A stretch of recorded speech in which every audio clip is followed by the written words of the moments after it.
สวัสดีครับผมสกายเองนะครับคลิปนี้นี่ผมก็จะมาวาดตามผลโหวตที่ผมได้ทำเอาไว้นะว่าเพื่อนๆชอบบูแมนคนไหนมากที่สุดนะครับโอ้โหบอกได้เลยว่าเป็นที่ล้นหลามแล้วก็เอกฉันท์เลยนะว่าเป็นทีวีบูแมนนั่นเองนะครับฉะนั้นวันนี้ผมก็จะมาวาดทีวีบูแมนให้ดูกันเลยนะครับโดยการวาดสี่เหลี่ยมผืนผ้าแบบนี้นะครับแล้วก็มีขอบมุมนะครับนี่เป็นเส้นทะแยงเล็กๆนี่สี่มุมเลยนะครับแล้วทำการวาดจอโค้งๆนะครับนี่เส้นโค้งๆอย่างนี้เพราะว่าทีวีสมัยก่อนมันเป็นจอนูนนะครับมันจะโค้งแบบนี้เลยนี่แล้วเราก็เว้นช่องสี่เหลี่ยมเอาไว้ด้านข้างแบบนี้นะครับแล้วก็วาดสี่เหลี่ยมไปแล้วก็มีกลมๆเป็นสวิตช์หมุนช่องนะครับนี่แบบนี้เลยนะครับแล้วก็มีสวิตช์เปิดปิดข้างบนมันเป็นทีวีรุ่นเก่านะครับมันก็จะเป็นลักษณะอย่างนี้ครับแล้วก็เป็นทรงกล่องนะครับไม่ใช่เป็นจอแบนนี่มันจะหนาๆหน่อยครับตัวถังมันอาจจะดูเหมือนเตาไมโครเวฟไปบ้างนะครับ จากนั้นนี่ครับผมจะวาดทีวีวูแมนแบบไม่ธรรมดานะครับ นั่นก็คือทีวีวูแมนอัปเกรดเลยนะครับนี่ก็จะอัปเกรดความน่ารักเพิ่มขึ้นเป็นทวีคูณนะครับ โดยการวาดหูฟังนะครับนี่เฮดโฟนเลยครับวาดโค้งๆไปแบบนี้นี่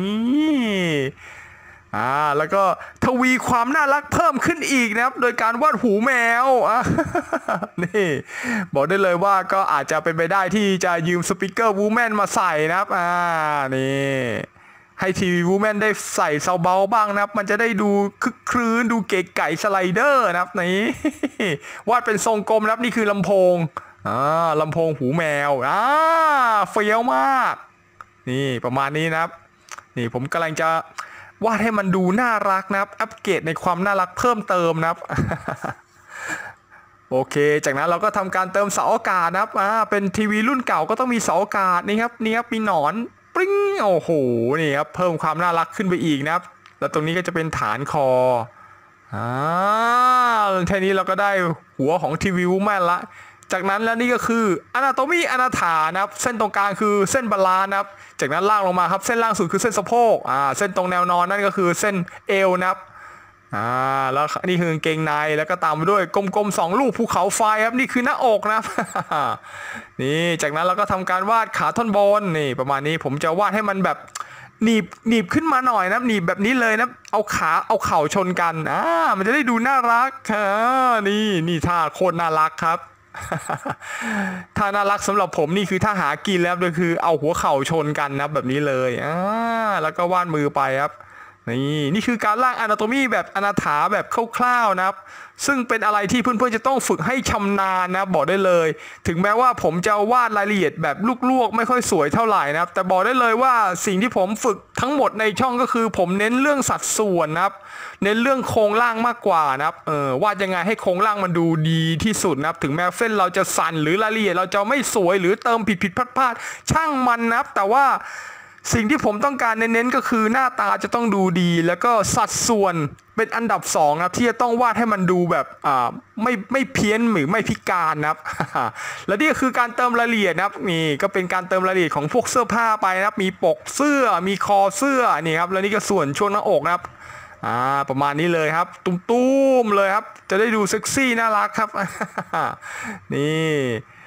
เห็นไหมครับเราก็แค่ทำตามอนาโตมีที่เราร่างไว้คร่าวๆนะครับจากนั้นที่เหลือก็คือง่ายแล้วการเติมรายละเอียดเนี่ยเราสามารถฝึกได้ง่ายๆโดยการค่อยๆเติมนะครับมีเวลาค่อยๆเล็งค่อยๆขีดไปทีละเส้นนะให้มันเนียบที่สุดนะครับแต่ของผมนี่มันไม่ค่อยมีเวลานะครับฉะนั้นผมก็เลยจะต้องลวกนะครับ ก็คือมั่วๆไปเลยนะครับเพื่อนๆก็จะสังเกตเห็นได้เลยนะว่าเส้นผมก็ไม่ได้สวยดีเด่เท่าไหร่นะครับหรือรายละเอียดผมก็บางทีก็ลืมขาดเกินนะครับ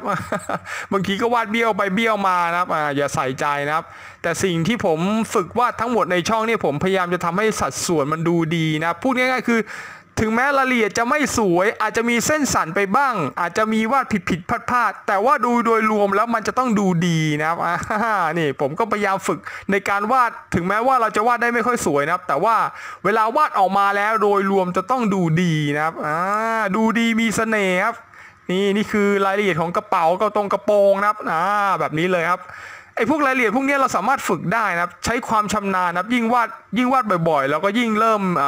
สามารถเติมรอยยับอะไรเองได้ตามสัญชาตญาณนะครับเพราะว่าเราวาดถี่นั่นเองครับเดี๋ยวมันก็จะจำได้ของมันเองนะครับเนี่ยพวกเนี้ย นี่ผมก็เติมไปนะครับเดี๋ยวถ้าไม่สวยค่อยๆมาขีดตารางใหม่ก็ได้นะครับมันเป็น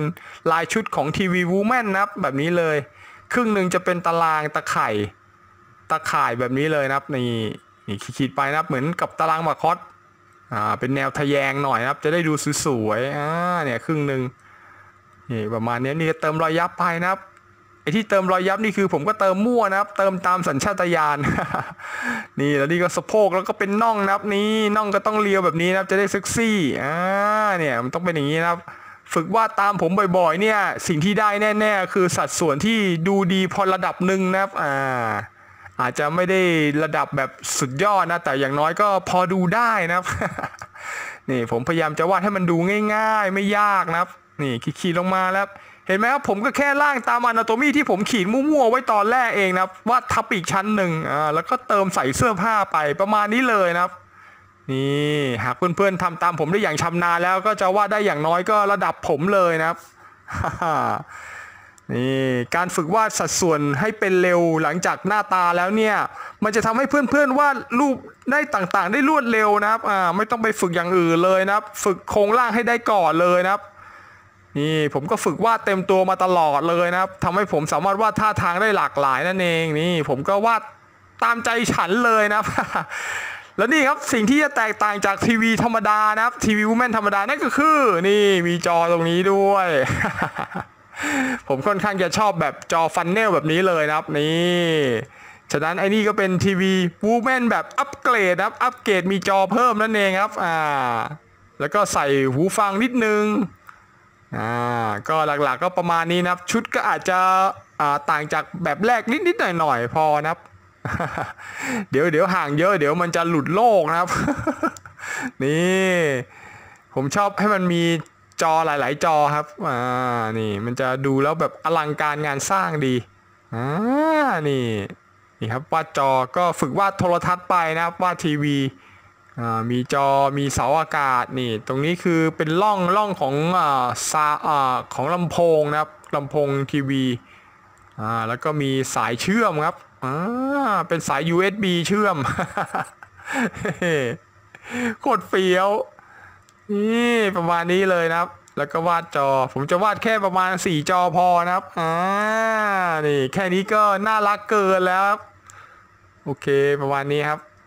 จอด้านในก็พยายามโค้งๆหน่อยนะครับเพราะว่าจอของสมัยก่อนมันจะเป็นจอนูนๆนะครับเราก็ต้องวาดให้มันโค้งๆนี่แล้วก็เติมสายไป